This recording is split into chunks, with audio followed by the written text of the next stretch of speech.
We're good. All right. Hello, everybody. Welcome to the July 25th, 2023 Budget Workshop. I now call this meeting to order. Val, please call the roll. Commissioner Penny? Here. Commissioner Curry? Commissioner Daniel? Here. Commissioner Johnson? Here. Mayor Villa?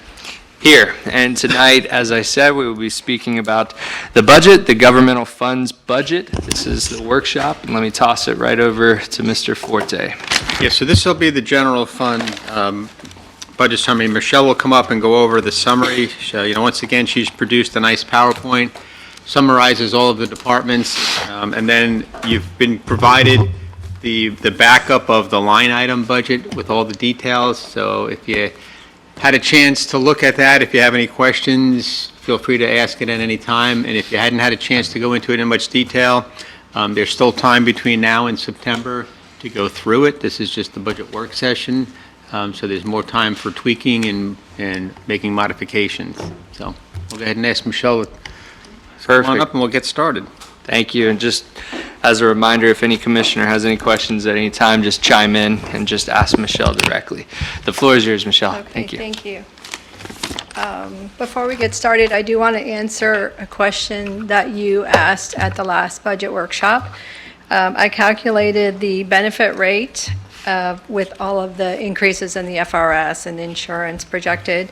The benefit rate is 49.72%. 49. For which class? I did the overall. So it's an average. Right, So 50. yes. Okay. Thank you very much. I appreciate that. Okay. Okay, moving on to the tax millage summary. On the left, in the left chart, we have the taxable property values from 2013 to now, just so that you can see how the increase is trending. And the millage rates that we've had from 2013 to 2023. Thank you. And Michelle, I just wanted to know, what is the difference, and maybe we'll go over this later, but I didn't see it in here, was the difference between rollback and current rate? Do you have We that? actually have it on a slide, the different percentages. Do you? On this slide? No, it's not there. Oh, okay. We have it here. In a different, okay. You don't have to answer it right now. I know I'm putting No, we you on the could. spot. No, she can talk about it. Okay. Oh, you have it? I'm sorry, what's the question? The difference between the rollback rate and in dollars, I mean, the difference in dollars between the current rate and then the rollback rate. Okay, so the rollback rate is 5.5717, and if we go to 6.25, it would be just under 393,000. 393. Thank you very much. Okay. And then while you have it in your hand, Michelle, what's the 5.9? Yeah. The 5.9 would be 179,800 for the general fund. Perfect. Thank you. And that first number, 6.25, was for the general fund as well? Yes. Okay, thank you. Okay, so moving on to the general fund, which we refer to as 001. These are the revenues and expenditures from 2019 to the requested budget of 2024. And as you'll see, 2024 is a 4.6% increase over the original 2023 budget. And we'll go into the detail of that. And just off the bat, I circled just a question. Remind us, what was the big expense in 2012? Why it jumped up like around $4 million? 2022. 2022. What did I say? 2012. Oh, I'm going way back. 2022, sorry. That's not on here. That's like, what? I'm sorry, I don't have the detail of that. Okay. It's just- That might have been Pictona. Most likely, yes. Pictona. Oh, So okay. we had, Yeah. although that's For Pictona that's too. CRA fund, does it matter that it's CRA fund? This is general. This is just It's general fund. I know it's something. When I went through it, I couldn't jog my memory. We'll catch it as we keep going. Okay, I will but get you that information. No worries. Thank you. All right, moving on to the governmental activities net position, and this is as of the audited financial statements from 2015 to now. And you can see on the bottom the increase over each year. 2020, we did have a restatement on our financial statements of the way that the overhead to underground was recorded, and so that indicates a decrease, but it is because of the net position included $6 million in assets that really belong to FP&L and not the city. So that was corrected in 2020. And then moving to 2021, then we got all the way back up to where we were. Yes. How is that? Is that just the market doing extremely well there? Do you know? Again, that is, I would have to really look at the detail in excess of revenues over expenditures, and it might have to do with the receipt of the ARPA grant. Oh, okay. And then that next year, going up another $9 million, do you That is know? 2022. What is that? 2022? Yeah. Yes. So from 2020 to 2021, it went up $5 million. So that was, you're saying the ARPA potentially, or you're looking at 22, that's the ARPA? I think it's a combination of the ECHO grant for the Pictona, the ARPA, and I can't say exactly specifically in each year, but Yeah, it's the that's major smart. grants that we received. Okay, thank you. All right, so if you look at 2022, that does, the fund balance includes unrestricted revenue of $7 million and CRA restricted revenue of $5.7 million.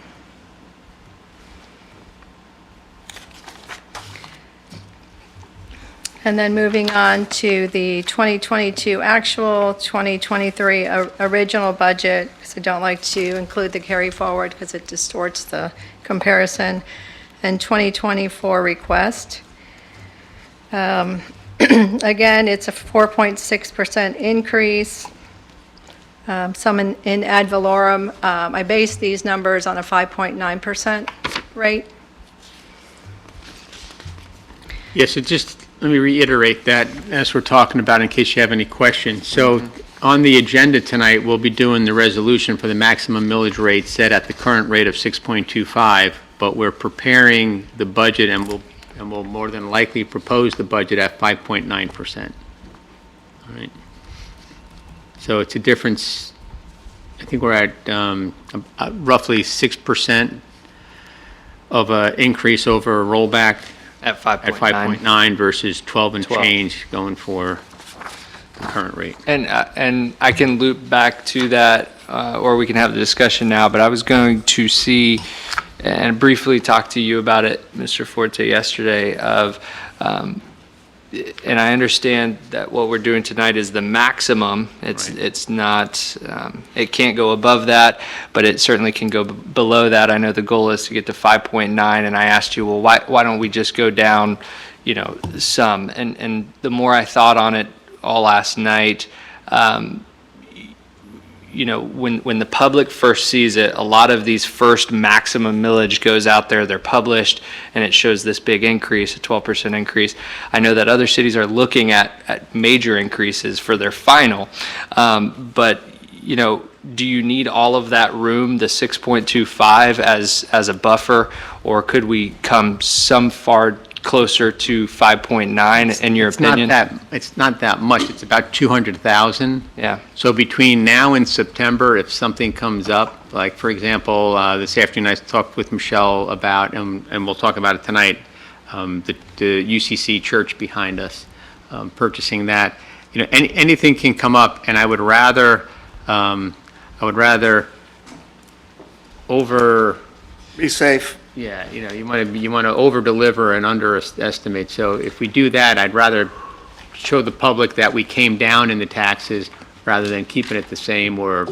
Yeah, and I understand that completely, and I don't disagree with that. It's just, I know from a public standpoint, when these first go out, everyone may look at that 12% increase and not understand the process. Right. Is that we got to come back a couple more times to actually set the rate And lower. truthfully, the last several years, we stuck with the current Yeah. rate. And so what went out was it. Yeah, But this year, we fully anticipate that we'll drop it to, When we were doing the budgets before, though, were we setting the match, because we kept it the current rate the last couple of years, were we putting the maximum first even a little bit higher, or were we just keeping it there, and then you were making sure that you were just we going were to stay keeping under it at the that? current rate. Okay. Yeah, that's what we were setting the maximum millage at. Okay, Now, when you do the maximum millage, that also takes into account new construction.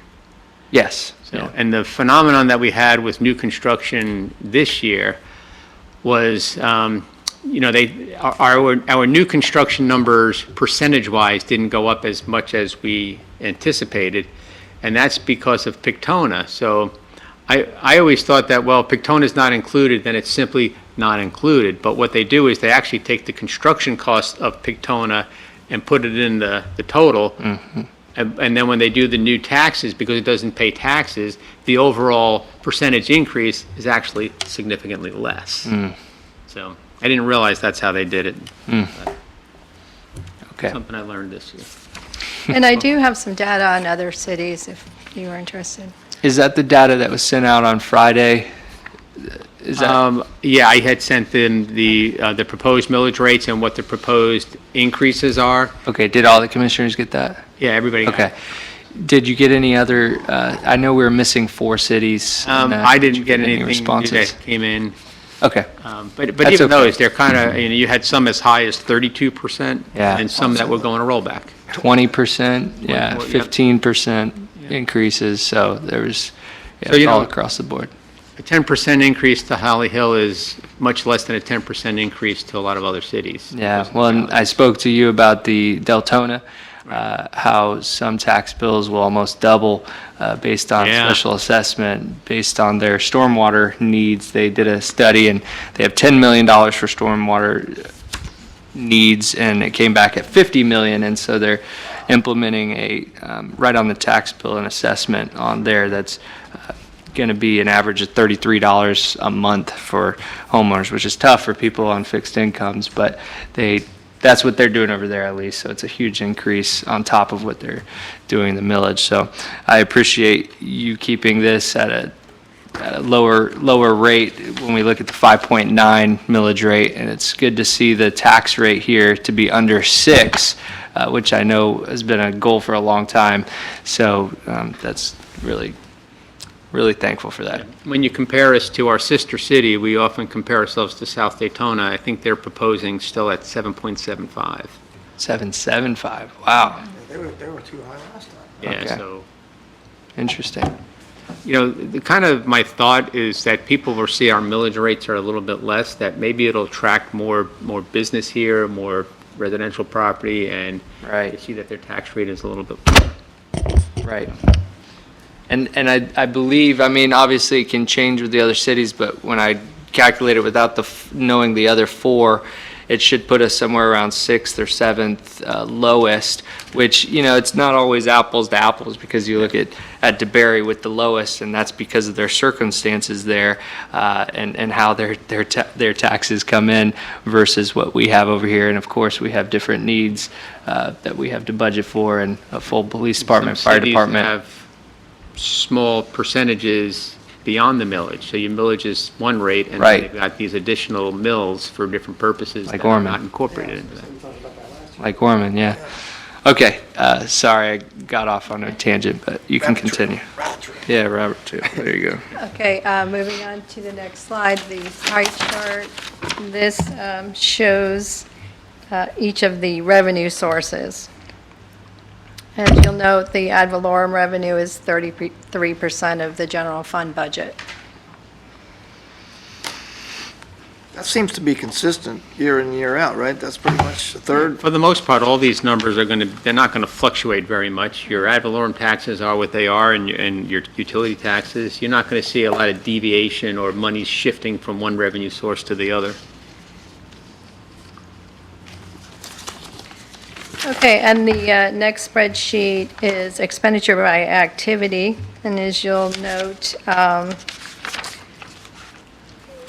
this is the 21 actual, the 24 proposed budget. And I am going to talk about the percentages of change in 2 slides, but this is the dollar amount.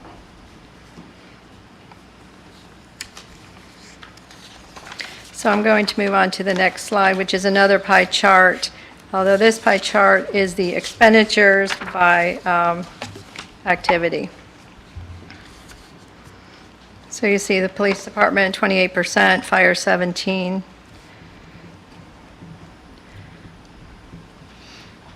Building and grounds, 11%. Those are the largest. And so then moving on to the next slide, we see the percentages of change from the current budget to 2024 budget. There are some changes. The customer service is the utility billing. I found that the current budget, we were short on the fees that we pay for merchant fees. And for each transaction that our software Tyler processes, it's in $1.25 in addition to the percentage for the credit card. So I did need to increase the budget for the merchant fee services. Information technology, we did have a decrease because we don't have that duplication of software now that we're not going to be paying for HTE any longer. HR, we actually had a period of a few months where we had 2 HR directors while we were in transition, so that's a decrease to this upcoming budget as well. And then for community development and road and streets, these percentages are really based on staffing, the increases in payroll, but also because we've changed the classification of a couple staff, so it's really a higher, lower amongst departments. And so again, overall, the percentage of change is 4.6%. So just to backtrack on the utility payments, keep in mind that we don't throw the credit card fees on top of the customer. The city absorbs that. And not everybody does that, but that's a conscious decision that this commission has made in order to encourage people to try to pay their bills automatically through the credit card. But are we also incurring $1.25 per? That's through Tyler. So you have a Yes. credit card fee, and then you have a Tyler processing fee, so yes. I know many companies, I'm not in favor of charging the credit card percentage, but we may want to relook at that $1.25 as a convenience fee to the consumer. Because if they paid by check, there's no fee, but if they pay by credit card, then there's the $3.99 charge, or $3.99 charge plus the $1.25, right? Right. The $1.25 does save a little bit of staff time because the way that the data is pulled in, it can automatically be applied to individual accounts, whereas in our old system, they would have to bring it in, open each account, and apply the payments. So there is a bit of a time saving. Okay. Were we not paying that $1.25 with the last software? No, and Okay. it didn't have the same functionality. I just don't remember that in the presentation from Tyler. I think that's a big thing, and I remember talking specifically about if those charges were going to be different, and I recall them telling us it would be better. I don't So- remember. I It's, don't remember that part of the discussion when he came here and talked about it. That's just what I recall, and I see what you're saying. Yeah, I don't remember the transaction fee I myself, mean, so. overall, like I said, my opinion of Tyler is their implementation process is horrible, but the end result of the product is very good. And it's easier to work with, and we're getting better reports out of it, so. But I don't remember the conversation about the credit card fees at that time with Tyler. That just would have stuck out like a sore thumb. Conveniently forgotten this. Who knows? It might have been brought up. I just It don't. might have, yeah, okay.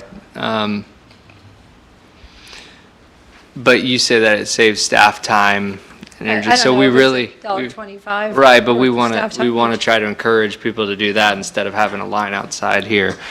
It's, yeah, so, We okay, want to encourage them to be auto pay out of their checking account. that's true too, yeah. Yes. And actually, I need to do that. I don't do that, And we do try to encourage that. yeah. Do they pay $1.25 with that? No, right? No Yes, fee. because when the batch comes over, Tyler processes it. Anytime the software is processing payments to the account. So even on the auto pay, they pay it? We pay So it. it's $1.25 for everything. Everything unless they walk in with a check and then the staff is applying it. Oh, So we're not either, better off either way. okay. Okay, moving on to the fuel tax fund. This is the fund that pays for the paving of the sidewalk, paving and sidewalks. As you'll see, $335,000 next year for expenditures. And when remind us, we moved over $1 million into that? Is that what that's showing in 2022? In 2022, yes, because That was paving, right? we have 1 year that we're actually but paving and I- 1 year that we're, Yes. Every, and 140 Public Works, every year we try to stagger. 1 year we do the design, 1 year we do the construction. The costs, like or this year's construction, we estimated about 600. The bids came in about 800,000. So I think this is a little bit better way of moving forward in the future because economy scales. The bigger the list of projects that you do, the better price you get based on the tonnage and the area. So I think this has worked for the past 4 years, meaning 1 year we do design, 1 year do construction, 1 year do design. That and the cost of construction is skyrocketing.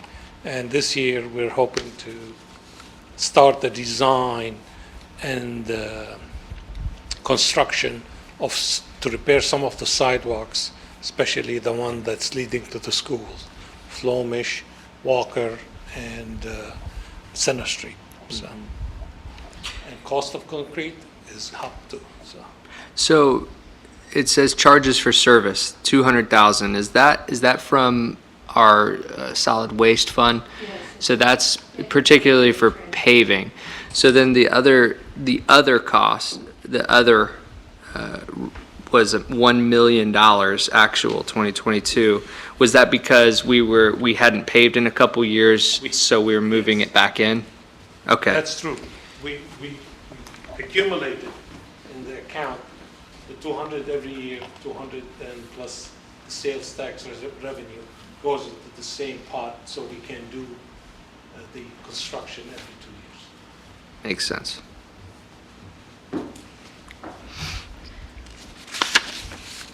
and this 335,000 is sidewalk. Oh, repair and also. one other question I had down here was the state shared revenue. We had 98,000 come in. We're budgeting nothing. Is that because that was a grant, so we're not That was a budgeting for grant, it? But we're yes. going to try to still get it, or? That was I believe that was a CDBG grant that we, Okay, CDBG grant for the record. All right. Thank you. okay, moving on to permitting. Very similar budgets. There is a slight decrease, and that is based on the current year budget. We actually had 400,000 in carry forward that we did not put in this budget.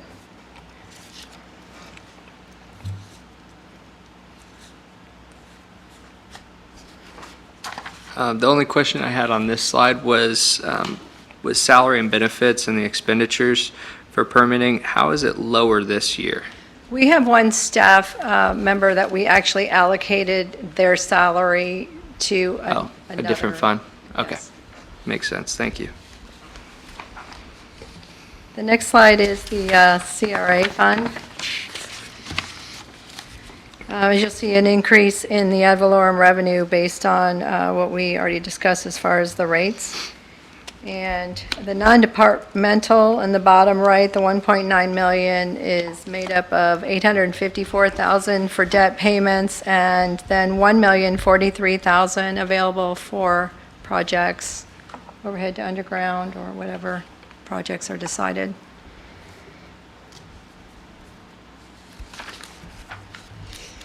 So while we're on the CRA fund, let me just catch you up a little bit on Fountainhead.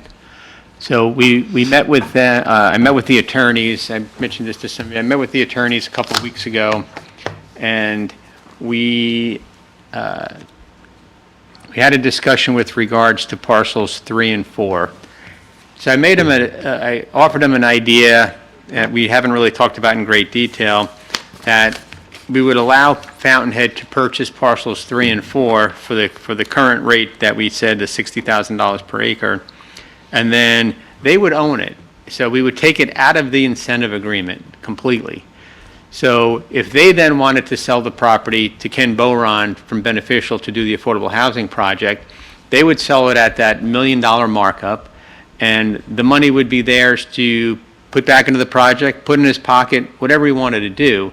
But we wouldn't include that in the incentive where he would earn that money back.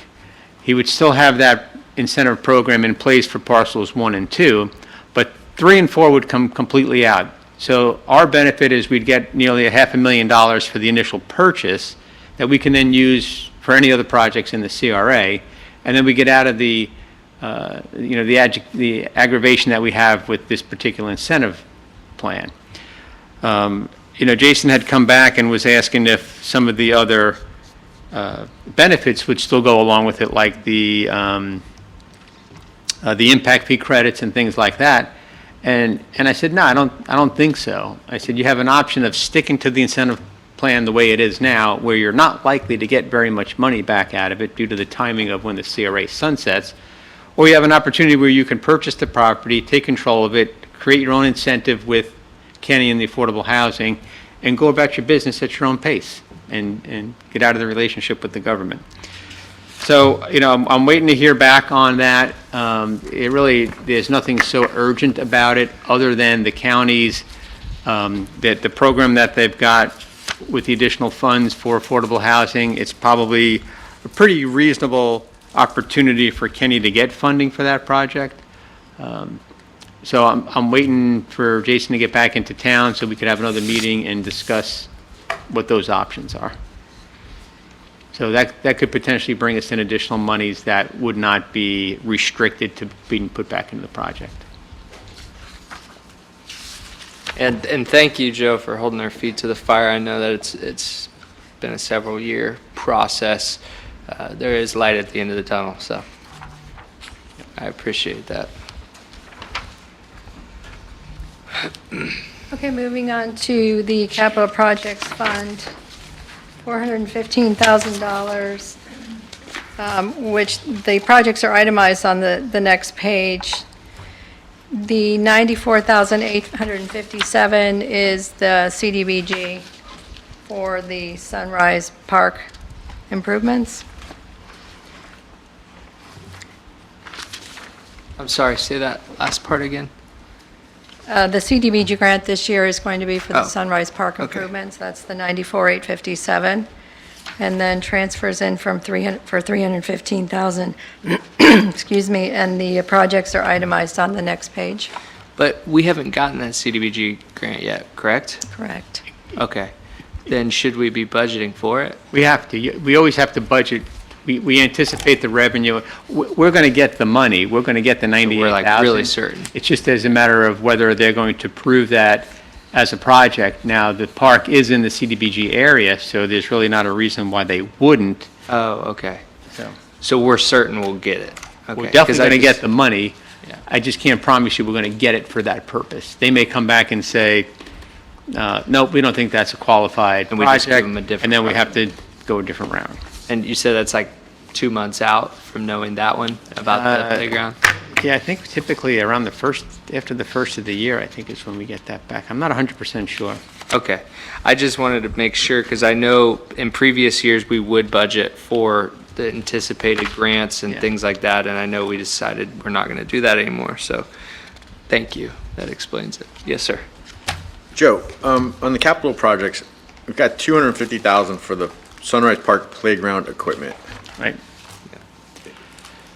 I don't know that I'm 100% sold to spend that amount of money on the playground equipment. Can we just make that Sunrise Park improvements, and that leaves us the ability to move that money to other can- things in the park? You Or can strike the word playground from there. it would make me feel more comfortable. I'm just, Yeah, we could do we- that. I don't know what the cost is there. Yeah, Well- I agree too, yeah. Steve had priced out to replace the playground, and that's about what it came in at. Now, that's what we were talking about with the, the shade covers and a complete replacement. Now, when we get into it, we may determine the playground over there is not in bad shape, and instead of replacing it, we want to add to it. So, so that we may find savings there. And then if we add the CDBG to that. Yeah. So I think you're right, probably calling it Sunrise Park Improvements gives us the flexibility to move. I think it gives us flexibility now rather than amending the budget at a later time. Yeah. Not that I don't want to improve it, but I just don't want to No, I agree tie our too. And hands. I agree, and you know me, where I'm at with the playground. I want the best, absolutely.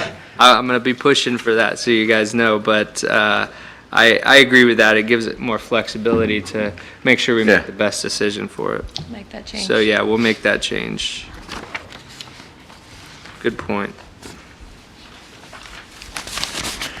Okay, and then moving to, looking ahead, the September 11th, first public hearing at 6 PM, and the final public hearing, September 26th. And before we go further, I know we're done, but talking about the capital projects, I was just pulling into, and this may turn into a conversation that's more broad, but my kids are now doing the swim lessons, so pulled in and I saw the new sign, because we needed a new sign out front on Daytona Avenue, and it went from a big sign to pretty this small. little tiny puny thing that honestly, What are we talking about? The Y YMCA. sign. Have you seen the sign? It's like this It's big. half the size of the old sign. It kind of made me laugh when I was pulling in, to be honest with you. I remember being there. It's not that bothers me, but what bothered me more was the enter and exit signs. They are so rusted and falling apart. So I don't know if we have a line budget for signs or if we need to make it a capital project. I would venture to guess that it's not Find out if much. it's their responsibility to replace them. Oh, really? Yeah, I got to check the contract to see if that falls under Signage. their responsibility. It just, honestly, it was embarrassing. And then let's just get into this now. I know you'll probably chime in because I know you go to the Y a lot. And I know staff has been working with this roofer. And I just have to say, I'm absolutely frustrated at this roofing company to take advantage of the city. I shouldn't say take advantage, but do such a horrible job, and how many times they've had to come out and fix. But meanwhile, we have a partner that's in that building that has no control over this, at the mercy, and they're sitting there getting water leaking in, not dripping in, pouring in, and then tar literally dripping through the roof. It was embarrassing for me to walk through those halls. My father, when he first ran for office, as you know, ran to build that place. And I grew up there. I played in the first ever basketball game, and I've always been proud of that. I know my father has. And I walked in there and I felt very ashamed that was our facility. And I know it's not our fault. I know it's not our staff's fault at all. But it's so frustrating that we have had to go along with this contractor as long as we had, because we're afraid of getting sued for them doing the worst possible roofing job in the history of mankind. So I'm glad now you have a solution, Joe, that we're going to a different contractor to get that fixed. Maybe you can give us an update on that. I hope that that's going to be done and over We with. sent a termination letter to them about a week ago. We have to give them, I think, 30 days' notice to terminate. And in the meantime, we're working with another roofing contractor to take a look at what's there to see if they can fix the initial problem, first and foremost, and then whether or not they will warranty the rest of the roof. The question comes in, for the next 15 years, who's going to warranty the roof? A new contractor that's coming in just to repair the leaks isn't going to warranty the rest of the roof. So in the termination letter, that's being addressed or being asked. So that just went out. We actually had Scott draft the letter because odds are it's going to be contested. So Scott sent it off last week, and we're waiting to hear back. So we're hoping that the roofer that we're gonna terminate is gonna stand behind it for 15 years and warranty? No, the I'm roof? hoping the roofer that we terminate walks away and never comes back again. So who's gonna warranty the roof? Well, we're The not, new- we didn't new pay him company, anything. hopefully. So the argument's going to come in whether or not they deserve any money for the work that they did perform. So that'll be their response is, you know, we did X dollars worth of work. You may not be satisfied with everything, but we should be compensated for what we did do that's successful. So if they say that, then the question is going to be, are you going to warranty it? And whether or not we even want you to do it, or do we declare the whole roof has failed and we go back to another company and ask them to come in and they either need to rip it off completely and redo it so that it falls under their warranty? Because the last thing we want is finger pointing of, you know, who's responsible for any warranty work. So, Well, would it be prudent to go ahead and fix the leaks if there's a chance that somebody's gonna come in and tear it down and do it again? we have to fix the leaks. The leaks have to get fixed. So in that process, the roofer that's coming in to look at the leaks is coming in and evaluating the rest of the roof. So we're waiting for a recommendation to come back from them with any, and depending upon what that is, we could either do an emergency PO just to get the leaks fixed, if that's what's gonna satisfy the problem. If they come back, they say they need to do another complete roof, then we're gonna have to bid it out because it exceeds the purchasing. Got it. And Joe, something that the mayor alluded to, the Y had just professionally cleaned that walkway out to the pool. Oh, It was really? gray, and Yeah. it is really white, and it was white, and now it's gray again, because not only is tar dripping, but all that water's coming through the drop ceilings, and we need to add in there if possible to have that floor professionally cleaned again and send that roofer the bill. Yeah, I agree. Because it's a mess. I mean, I don't know if you guys have been there, there's kiddie pools all over the place, catching water. Yeah. It's bad. And it's embarrassing because at that Y, you have Daytona people coming there, you have Ormond people, you have Holly Hill citizens, everyone coming there. That's our facility. And I talked to Tara yesterday, and she told me all the great things that the Y is actually doing that we have been asking them to do. I know that you got new spin bikes. $25,000 worth of new bikes the other They day. said, you know, just as good, if not better than Ormond. So they're stepping up there. And I know this isn't our fault. Like, I'm not saying this is any of our fault. It's just frustrating that we're always banging the YMCA's head, and then now, like, they're left with, if you go in there, the ceilings, half the ceilings are open, and there's tar on the floor, and Well, in good Kiddie conscience, pools. we gave the contractor every opportunity to fix it. right. Even to the point where one of their solutions was a poor solution that our building official had to educate the contractor on what was right and wrong about their solution. They basically were putting, you know, the way it works is you've got a bottom tray, and then the drain pipe fits into it, and it's engineered. It locks in and it bolts down. And their solution originally was to put it down with Loctite, with like a, Yeah, glue. yeah, glue, which for sure was not going to hold. In fact, their solution didn't hold anyway. So Ricky did a good job at picking up on that and trying to help the contractor with that information. But in good conscience, I could say we gave him every opportunity to fix it, well over a year and a half to do it, and, you know, we just drew the line and that's it, I can't do it anymore. So a couple of things. I hope that the judge sees it, that we gave them more than enough time, bent over backwards, and at the end of the day, who's hurting is the taxpayers and our city. And the other thing is that I want it to be known and reflected on, if they ever bid for any other city, that this comes up. I don't know if that's Well, possible or not. We don't, all we do is worry about our city. If Okay. they bid on another project here, we would not award it, but we won't go out and affect their reputation someplace else unless somebody calls us for a reference. If they call us for a reference, we give them an honest response. So when they applied here, they gave us references of other cities and things. I mean, that's pretty common, right? Well, Government usually they give problem, you- Lowest bidder. They give you the history of where they've done similar work, and as long as they've done qualified work, I don't think I don't know, we did a background check? Yeah, so we checked it and everything Okay. came back good. Maybe this is They an always tell you anomaly. About the good Yeah. jobs, they don't tell you the bad ones, right? Guess they don't write those down. Okay, yeah. Thank you. Well, and, I mean, too, future-wise, if they sue us, then that will be in the record, so that'll come up in a background search if they apply to a different city, so. Well, it at always least does. that'll If do it. there's a lawsuit pending, it shows up on there. They have to disclose. Right, right. Okay. So you were going over the dates. There's no problem with the dates, but we will do that Monday, September 11th, due to the school board meeting, and that will be the first setting of the final millage, correct? Yes. All right. Is there anything further that you want to add or ask us? No, any questions? Any questions?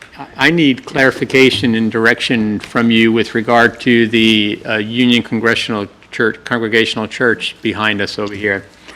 So we talked about it a little bit, but I've got to got to get direction and put it in final format. So the one option that the attorney had recommended was to purchase the church for $100,000 and then set $100,000 aside for rehabilitation, which I think we should do, and I've asked Michelle to incorporate that into the budget. But then their thought was allow them to apply for an ECHO grant, and if the ECHO grant comes through, that $100,000 would then go to the benefactors of the church. The problem I have with that scenario is typically ECHO is going to ask for a match. So if they ask for a match, that $100,000 is going to have to go toward the match money. So, in hindsight, I don't even know if we can do it the way they wanted to. But I guess I'm asking to see if you have support in us offering the $100,000 that the church would then distribute to the 5 local nonprofits, and then keep $100,000 in there for a possible rehabilitation of some things in the building. Now, I don't know if they're going to need it, if they're not going to need it, but at least it'll be there that if something comes up, for the most part, I think they should work to raise the money to do the rehab. I know they're not going to be able to do it. If this is the direction that you want to go, I want to meet with Scott, and we need to go over a more formal agreement. We have formal agreements with the Boys and Girls Club and the YMCA for the buildings that they leased. They have parent companies. In this case, we're dealing with a historic society that doesn't have a parent company. You have a couple of local volunteers that have a certain skill set, but are not formal, so to speak. So there is risk. There's risk that it falls apart. And then we've got this church building, which I think we should buy anyway, because I think it's a good asset to have on our records. And then the other item that came up is the long building that was used for housing of this group that's called Vind, and they're a certified group that comes in typically after storms and hurricanes, and they bring in a bunch of volunteers that will go out into the community and help rebuild. They approached me last week, and they want to occupy the building on a permanent basis, year-round, not just following storms. So the discussion I had with them was, they provide this service throughout all of Volusia County. So I said, well, why should the taxpayers of Holly Hill pay for your housing costs if you're doing work in all of Volusia County? And they didn't quite like that, but that's my responsibility. So I said, I wouldn't mind going into an extended term agreement with you under certain conditions, and that would be whatever it would cost us, I think they should have to pay for. So in other words, whatever the insurance cost is on that building, I think they should pay for. Whatever the water and sewer rate estimate, because it's under a single meter, they should have to pay for. Now, if you don't want to charge a rent beyond that, then maybe they pay $300 or $400 a month, $500 a month, something like that. But I also want them to be solely responsible for all maintenance. The windows break, you fix it. The air conditioning breaks, you fix it. If we're not charging you a rent, then I want them to be responsible for all the care and maintenance of the building. The roof leaks, you fix it. It's kind of like a triple net lease. So I want to kind of get your direction on that. Because I don't know, unless we put it out to bid to see who else would want to occupy that, and it's really not zoned for that kind of a use. It was in conjunction with the church. That building was always there for. So it's not a commercial use. It's still zoned a residential property. So I don't. Oh, the future land use is residential? Yeah. Oh. Go ahead. So you you asked first. you really can't Whoever commercialize it, chime so in, to speak. either one of you. Joe, I'm in favor of offering 100,000 for the building, but as I understand it, then the church needs to donate that to other 501c3s. 5 pre-selected already. Okay, so do we know what they are? Are they all, It's Family Renew, the Boys and Girls Club, the YMCA, Hope Place, and I think Hum. okay, so 3 of the 5 are in our city limits. 3 of the 5 are in our city limits. The other 2 do provide services to our residents, one So- way or the other. Can we guarantee that it's 20-20-20? That's equally You can put a split? stipulation in there But I that, would hate to see them single out, one person gets 90% of it and the other 4 Yeah. have to split the 10. I don't know how they were going to distribute it, but if that's your direction, that your offer is contingent upon, giving them Equal $100,000, distribution or something, yeah.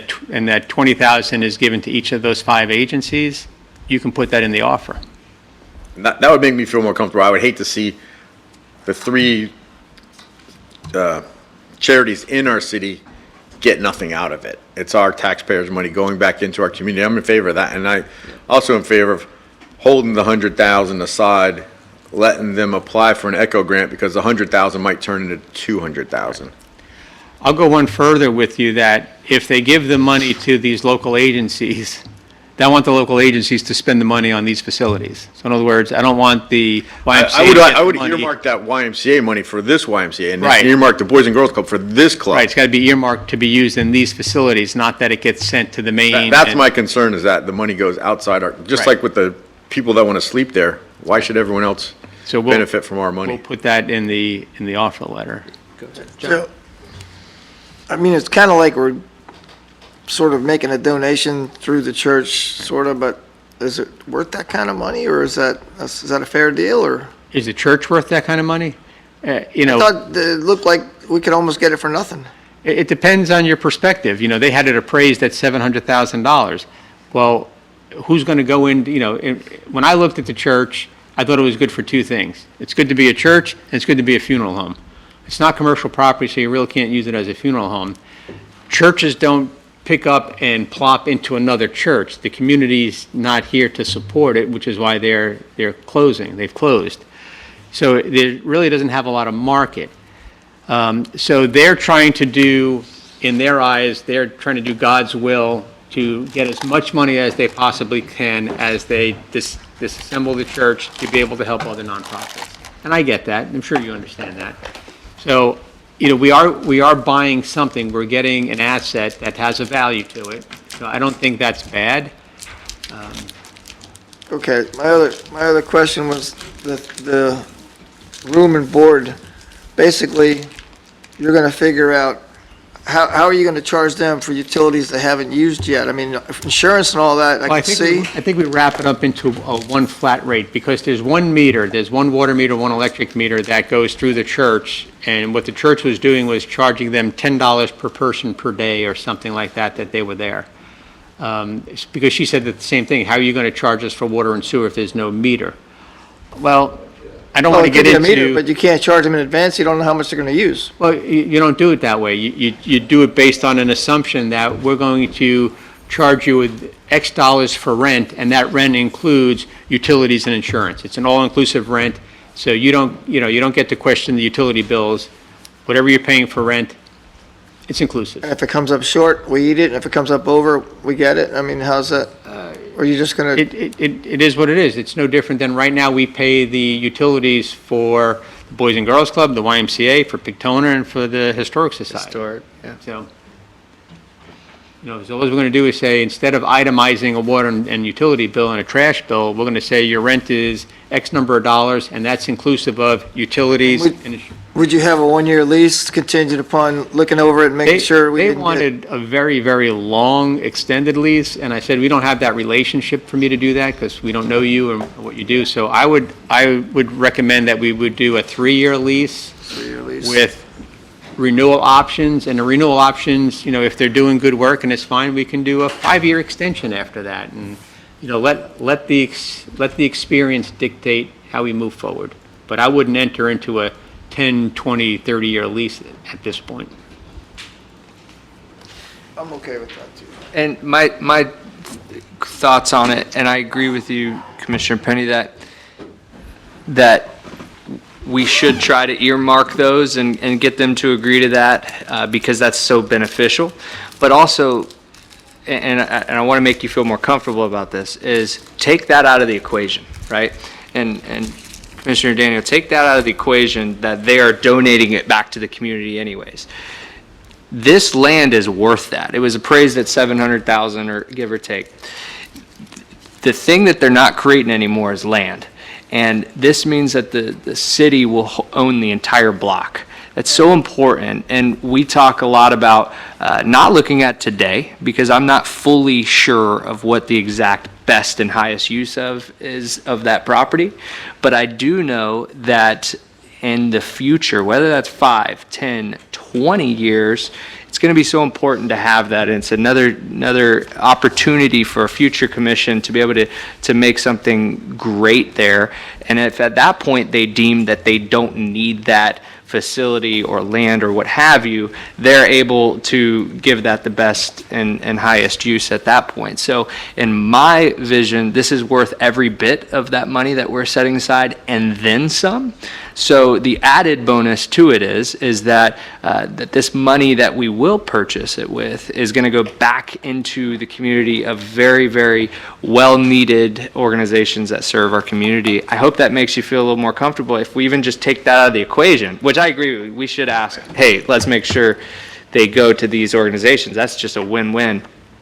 But at the end of the day, I think it's still worth that, because we are purchasing property that will never be created again. So that's at least my take on it. And then we can figure out the other aspects. And I believe right now that the Holly Hill Historic Society would be great in that church, at least for the time being. I know that they really want to be in there. It's a historic building. I think there's so much synergy to be had there. And our history is so important. It's so rich here, and they carry on that legacy very well. So I would look to give them that opportunity, and then we can talk about this other. Do you need the answer now on this other organization moving into the building behind it? I really don't need the answer to that now, but in anticipation of what we're doing for budget, it would be helpful. So right now, just to summarize, I'm going to offer them $100,000. We're going to keep $100,000 budgeted for repairs and maintenance that can be used up to the $100,000 for an ECHO match. No additional money is going back to the church, because if you get an ECHO grant, it'll be matched. If we don't get an ECHO grant, it'll be needed. We could work on an agreement with the Vine Group to go in there. Again, I think there's going to be a lot of detail that Scott's going to have to get involved with writing this agreement. And the same thing with the Historic Society. There's a lot of details. So I don't want them to not move in quickly. If we purchase that property as of October 1 or shortly thereafter, it becomes a vacant building. So somebody's got to occupy it, or it falls into disrepair. So I would give them probably to the first of the year to occupy that building. I don't want it sitting empty for 3, 4, 5 months. And once that happens, then we have to have a discussion about what do we do with the building across the street, the annex building where the Historic Society is now. Now you've got space there that could potentially be leased, could be a commercial, it is a commercial property. We can lease it for something else. So there's other thoughts on what we can do with that. Great. All right, anything further on that? All right, you have your direction on that, Joe. Yep, all right, I appreciate that. Anything else before we adjourn? I don't think so. Okay. Is there anything further? All right, it is 4 minutes till. I need at least 5 minutes, so we may start a couple minutes after 6 for the regular city commission meeting. But with that being said, this workshop is adjourned. How you doing, Scotty?